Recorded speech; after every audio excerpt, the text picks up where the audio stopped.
भारत का एक ऐसा जासूस जो पाकिस्तानी सेना में बन गया मेजर। रविंद्र कौशिक नाम तो सुना ही होगा। अपनी पहचान बदलने में माहिर रविंद्र कौशिक जो पाकिस्तान पहुंचकर बन गए नबी अहमद शाकिर। नहीं सुना तो चलिए आज हम आपको बताते हैं एक ऐसे भारतीय जासूस की कहानी जिसने अपनी पहचान को इस तरह छुपा लिया था कि वो पाकिस्तान आर्मी में मेजर तक बन गए। ऐसे महान देशभक्त की कहानी हर भारतीय को पता होनी चाहिए। इस देशभक्त की कहानी अंत तक जरूर देखें और हर हिंदुस्तानी तक जरूर पहुंचाएं। 1 अप्रैल 1952 में पैदा हुए भारत के ब्लैक टाइगर का जन्म राजस्थान के गंगानगर में एक पंजाबी परिवार में हुआ था जिनका नाम रखा गया रविंद्र। रविंद्र को थिएटर में एक्टिंग करने का बड़ा शौक था। रविंद्र को रूप बदलने में महारत हासिल थी, लेकिन अदाकारी दिखाने का शौक रखने वाले रविंद्र कौशिक को कहां पता था कि अब उनको स्टेज पर अदाकारी नहीं बल्कि असल जिंदगी में अदाकारी दिखानी होगी। 1975 में जब वो स्नातक की पढ़ाई कर रहे थे तभी एक नेशनल ड्रामा प्रेजेंटेशन में उन्होंने हिस्सा लिया। वहां उन्होंने देश प्रेम का रोल अदा किया और उस किरदार में रविंद्र भारतीय सैनिक बने थे जो चीन में पकड़े गए और एक सैनिक कैदी के दर्द को एक्टिंग के जरिए बता रहे थे। वहां बैठे लोगों को ये एक्टिंग बिल्कुल सच की तरह लग रही थी। उसी भीड़ में कुछ रॉ के अधिकारी भी शामिल थे। रॉ अधिकारियों ने इस युवक की प्रतिभा को पहचान लिया और उन्होंने रविंद्र को रॉ ज्वाइन करने के लिए कहा। उसके बाद अपनी स्नातक की पढ़ाई पूरी करने के बाद रविंद्र ने खुफिया एजेंसी रॉ ज्वाइन कर ली। तब वो मात्र 23 साल के थे।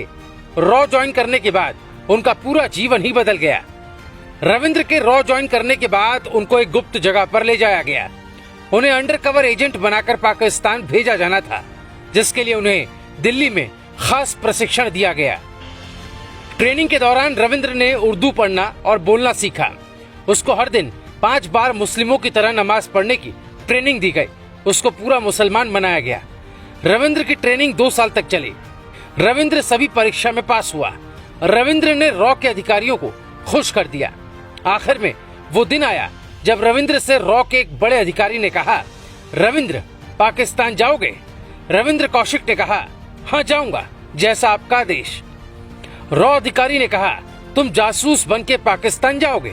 वहां अगर मर गए तो तुम जानो, और अगर तुम वहां पकड़े जाते हो तो हम तुम्हें नहीं जानते और तुम हमें नहीं जानते। रविंद्र ने कहा, मुझे खुद पर भरोसा है, कोई मेरी रूप बदलने की कला को नहीं पकड़ सकता।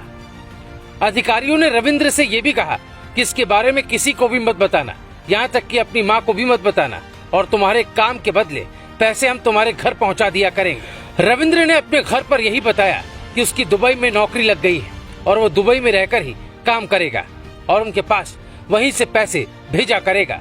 परिवार ने राजी खुशी उसे विदा कर दिया। रविंद्र को 1975 में पाकिस्तान भेज दिया गया। उनकी भारत में मौजूद सभी जानकारियों को मिटा दिया गया और अब वो रविंद्र कौशिक से नबी अहमद शकीर बन गए। पाकिस्तान पहुंचने के बाद नबी अहमद ने कराची विश्वविद्यालय से LLB की पढ़ाई करना शुरू कर दिया ताकि पाकिस्तान आर्मी में जब भी भर्ती हो तो किसी प्रकार के सवालात उनसे ना किए जाएं।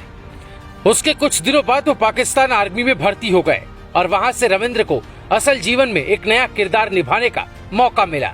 ये भी कहा जाता है कि रविंद्र उर्फ नबी अहमद शाकिर ने पाकिस्तानी सेना को अपने काम से इतना खुश कर दिया था कि वो सेना में मेजर के पद पर तैनात हो गए थे। उसी दौरान उन्होंने वहां अमानत नाम की एक लड़की से निकाह भी किया, लेकिन रविंद्र ने उसे कभी नहीं बताया कि वो भारतीय है और यहाँ पाकिस्तान की जासूसी करने आया है।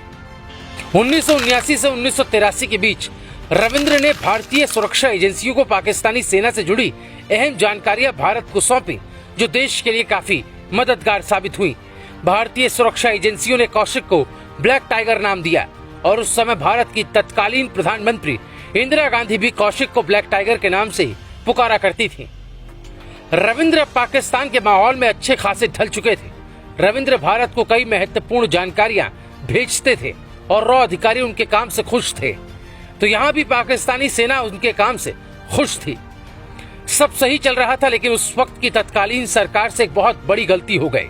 उस वक्त की तत्कालीन सरकार चाहती थी कि रविंद्र की सहायता के लिए एक और आदमी पाकिस्तान भेजा जाए। रविंद्र से जब इस बारे में पूछा तो रविंद्र ने मना कर दिया और कहा, मुझे किसी की जरूरत नहीं, मैं अकेला ही सब कर लूंगा। लेकिन सरकार के दबाव में आकर रविंद्र को बात माननी पड़ी। तब रॉ ने रविंद्र के पास भारत से एक और जासूस इनायत मसीह को रविंद्र कौशिक के साथ रहने को भेजा, तो उसे पाकिस्तानी इंटेलिजेंस एजेंसियों ने धर लिया और उसने सारा सच बता दिया कि मैं रॉ का एजेंट हूँ, यहाँ पहले से मौजूद रॉ एजेंट की मदद करने आया हूँ, जो कि आपकी सेना में मेजर है। ये सब सुनकर पाकिस्तानी सैनिक हक्का बक्का रह गए। उसके बाद रविंद्र को भी गिरफ्तार कर लिया गया और उन्हें पाकिस्तान की अंडरग्राउंड जेल में रखा गया। वहाँ उन पर बहुत अत्याचार किए गए, उन्हें भूखा प्यासा तड़पाया गया। बैरक के ऊपर से इतना ही पानी डाला जाता था जिससे कि वो पानी चाट चाट कर जीवित रह सके। 12 दिन बाद रविंद्र को अदालत में पेश किया गया, जहां उन्हें सजाए मौत सुनाई गई, जिसे बाद में आजीवन कारावास की सजा में तब्दील कर दिया गया। करीब 16 सालों तक जेल में बंद रहने की वजह से उन्हें दिल की बीमारियां हो गई, जिसका न तो पाकिस्तान की जेल में इलाज करवाया और न ही उन्हें रविंद्र का हाल जानना ही चाहा। इस बीच रविंद्र अपने घर पर खत भी लिखा करते थे, जिसमें रविंद्र लिखा करते थे कि मैं कोई दुबई कमाने नहीं गया, मैं अपने देश के लिए पाकिस्तान गया। मैंने अपने देश को पाकिस्तान की कई सारी जानकारियां दी। मैंने उनको सन 1971 की जंग को जीतने में बहुत सहायता की। इंदिरा गांधी ने मुझे ब्लैक टाइगर की उपाधि तक दी। अब मुझे टीबी और हृदय रोग हो गया है, जिसका इलाज इस मुल्क में नहीं है। मुझे बचा लो, मैं अपने भारत की जमीन पर मरना चाहता हूँ। रविंद्र के पिता भारत के नेताओं से बार बार मिलते रहे, गुहार लगाते रहे, लेकिन नेताओं ने इतना ही कहा कि उसने हमारे साथ एग्रीमेंट साइन किया कि पकड़ा गया तो उसकी कोई सहायता नहीं होगी और हम दुनिया में भारत का नाम खराब नहीं करना चाहते। और आखिर में पाकिस्तान का अत्याचार सहते सहते में रविंद्र ने पाकिस्तान की जेल में अपने प्राण त्याग दिए। कहा जाता है कि रविंद्र की मुस्लिम पत्नी भी एक बार उनसे मिलने जेल गई थी। उसने बस यही पूछा था कि क्यों किया मेरे साथ तुमने ऐसा। रविंद्र का जवाब था मेरे देश के लिए।